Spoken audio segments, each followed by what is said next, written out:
Hey everyone, Aaron here, Acorn Farms Woodworking. Recently I was able to get a bunch of free lumber, and if you haven't seen that video, make sure you click and check that out. It's been a really neat process for me, especially as a new woodworker. But I've recently been able to acquire some free lumber of various kinds, types, and sizes. One of the pieces or sections of lumber I was able to get was some beautiful silver maple.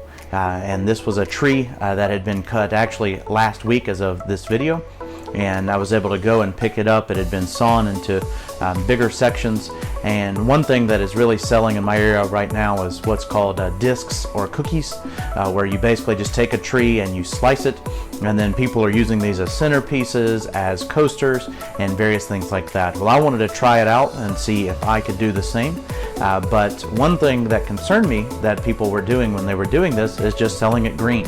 And I know, and you know, that when you take green lumber and you let it be out in the air, when that pressure is released, you know, a tree's under a great deal of pressure because of the weight, we get cracking, we get warping, we get checking. And so I wanted to take some of that, and I'm going to chop it up and see if I can sell it.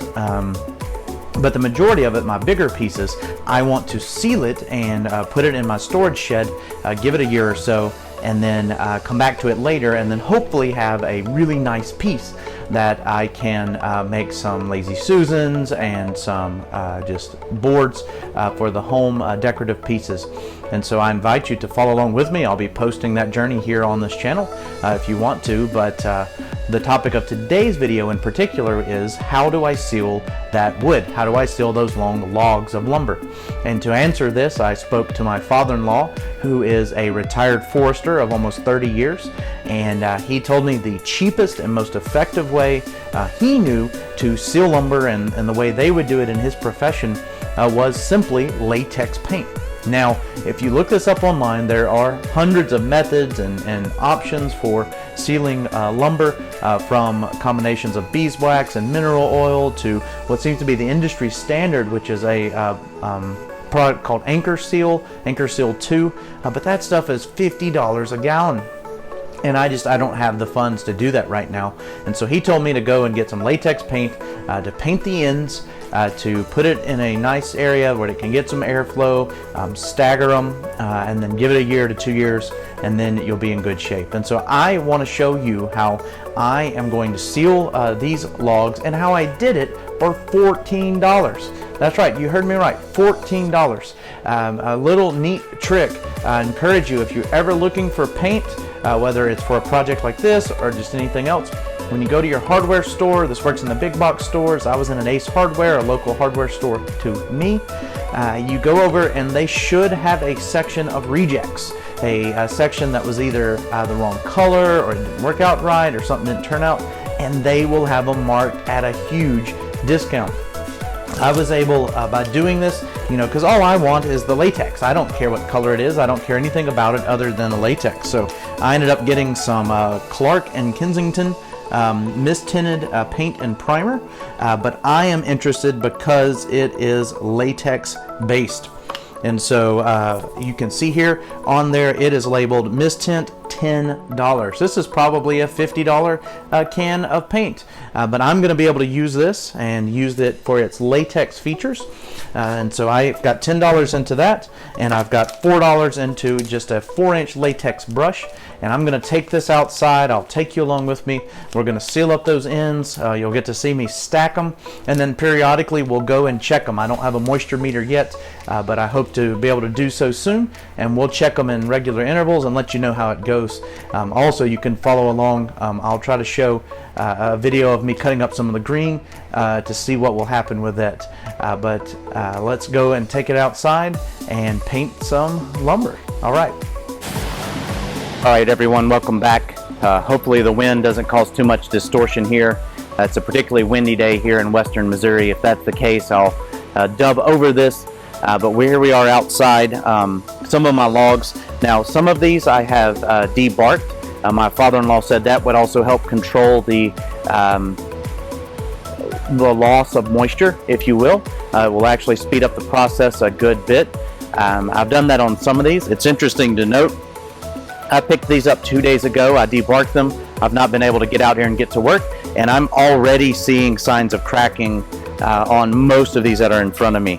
Now part of that just can be from the tree, but you really want to do this, if you do this as quickly as possible. If you're going to seal green wood, you want it to get out. Now there are some other methods of drying this out that would be quicker. Cutting it into discs would be quicker, but again, talking to my father-in-law, who's a retired forester, he said that this method, while it will speed up the drying process, it will also speed up the chance and risk of cracking and checking. And so we're going to go with the low and slow method here. I do have a few other ones behind me that we'll test later, but we're going to just see what happens. So we're going to get out our mist tent.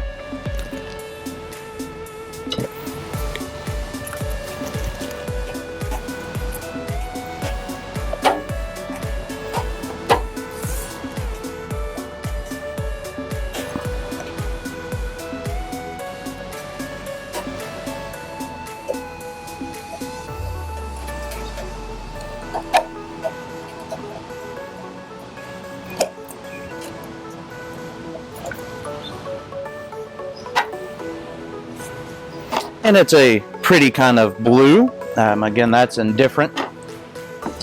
I'm going to stir it because why not? I can't help it but stir some paint up before I use it. And boy, they filled this thing full. We're just going to get a nice thick layer on there. Use our latex brush. Now, one thing you need to know about me is I absolutely despise painting. It's one of my least favorite things to do in the world. But anything for woodworking, right?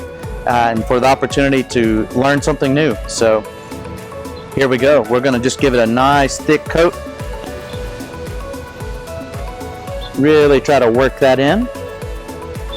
And like I said, we'll come back from time to time. I'll let you in on how it goes. I imagine because I'm doing this, I also am going to get to learn how to remove latex paint because I want those nice natural looking discs that are really hot at weddings or hot at parties and celebrations. You see them a lot as centerpieces, at least you do here in the Midwest, and particularly in the South where I grew up. These would be very common to do. So we're really going to try to just get in there. And what you're doing effectively, you know, you are reducing the ability for the water to escape. Typically, the water wants to get out the fastest way possible, and that would be through the ends. You know, if you think of wood fiber, you can think of it as a straw. They really want to pour out those ends. By plugging these ends up and blocking them off, you are forcing them to go out the sides of the wood, which will do so at a much slower rate. But it will also be a much more controlled process, and that will reduce the risk of cracking and warping. So I trust my father-in-law on this. I trust him on just about anything he says anyway. He's a wise man. But when you want to know something about wood, you talk to a forester, and we will see how effective this works out for our means. What we'll end up doing here, we'll coat one side, let it dry. I'll come back later and then coat the other. And then I will take you in and show you my stacking method. I have a little storage shed that came with this home when we purchased it. We've been stacking kids' toys in it, and my wife and I have worked all week, a few evenings on cleaning that out so that we can stack my wood project in there and get the kids' toys back in there too, because that's important to us.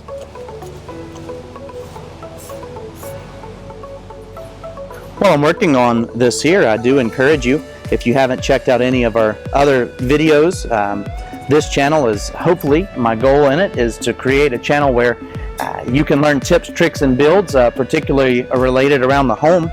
I got started in woodworking out of necessity. We purchased a home, and lo and behold, things needed fixing or building.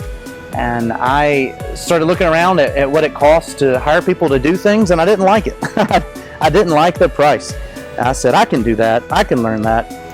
I have absolutely no woodworking background. I grew up in a home with two younger brothers and a father who were all very capable at anything they do, and so I just let them. I did not learn skills because I didn't need to. And now that I'm a older man, not an old man, but I am older in my life, and I don't live near my father or my brothers, I've learned that that might have been a smart thing to do. Learn how to do some of those things when I was younger. But, you know, you're never too old to learn. And so here we are, learning something new. I'm just really trying to layer it on thick there. We'll see what comes of it. My kids will get a real kick out of this. It's a nap time right now, so they're going to come out to a bunch of painted logs. They're going to think that's pretty funny. By the way, as we do this, and I invite you to come along on this journey, if you know how to get latex paint off, if you want to shoot me a message or reach out to me, I'd encourage it. You can comment on this video here, or you can email me at acornfarmswoodworking@gmail.com. I sure would appreciate it, because I know that there's got to be a way to do it, and I'd sure hate to lose these end pieces, but if that's what we got to do, that's what we got to do. It was free wood. I was doing them a favor by getting it out of their yard. This silver maple sure is pretty. It's a softer hardwood, and I've been told it's really great to work with. It's not hard on your tools like some hardwood is, but it turns out really well, and so I'm excited to try it out. I'm at the point in my woodworking, I've done everything so far out of pine.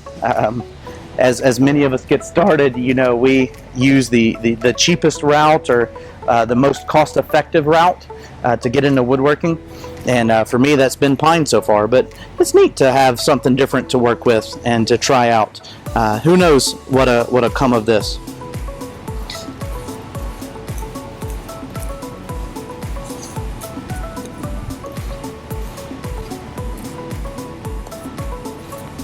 Alright, so there we go. We've got them all painted. 1, 2, 3, 4, 5, 6, 7. I'm going to do a few more off of camera. They're just too big to haul around at the moment. We're going to let that dry, give it an hour or so, flip them over, do the other side, and then I'll bring you back and show you how I'm going to store it, and then periodically we'll check in on it and see how it goes. If you find this helpful or beneficial, I would love it if you'd like and subscribe to the channel. Check out one of my other videos, maybe this one here, which is a Lazy Susan build, and what I hope to turn one of these or a few of these into on down the road. I sure do appreciate y'all, and again, jump in with me when we cut next. You'll see me finishing this up and then hopefully stacking it in the shed. Well, it was at this point that things started to go wrong for me. Big storm came through and I didn't get a chance to set up my recording setup to show you the stacking of this wood. You actually see it in the back here, but I took a layer of sticks that were all the same length, cut off of some 1x2s, and I laid them on the floor. I then stacked that first layer on there, put another set of sticks, I think those are called stickers, and put it on there layer by layer. You see some more wood piled in the front here. This was another load that I picked up of walnut and of cottonwood. It's kind of a mixture right now, and I'm gonna see what I can do with that. But the intent here is to put my wood in the shed, to leave it there at least for a year, maybe a year and a half. It could even be 2 years.